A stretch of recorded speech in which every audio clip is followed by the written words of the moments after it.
something interesting happened, and I just want to clarify my understanding. During meditation, I got a visceral understanding, which before was a cognitive understanding, but this time felt much stronger, about how the mind creates the world. Mm-hmm.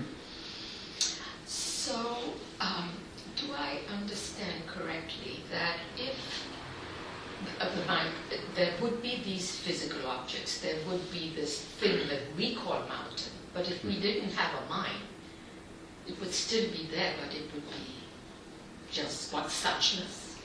Justness? What? Yes. Well, as suchness it would be there. But certainly your mind is what sees it as a mountain.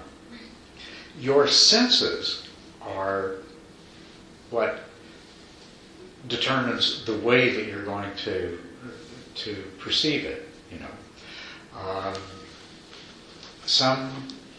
A kind of being with completely different senses than you have might not perceive it at all like a mountain. It would be completely different. So even its massiveness and even its shape, these also are things that are not necessarily inherent in the suchness. Oh, I see. They're more inherent in your senses and your mind than they are in suchness. Okay, thank you.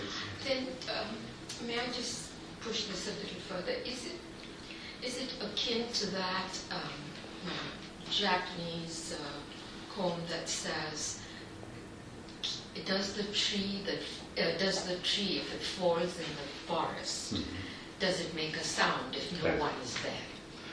Yes. It's akin to that. Yes. That koan actually addresses a number of different things, but one of the things that it is addressing is exactly this.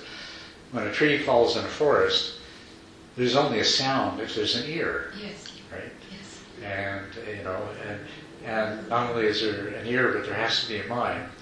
And even if there's an ear and a mind, only certain kinds of mind will say, "Oh, tree falling." Right? So, yeah. But now, the first thing that you notice, you said you had a visceral sense that the reality your reality is created by your mind, and that is what's really that's what's important.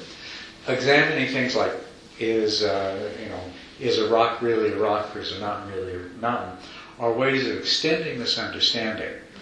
But where it's most important isn't at the level of whether a rock is a rock or not.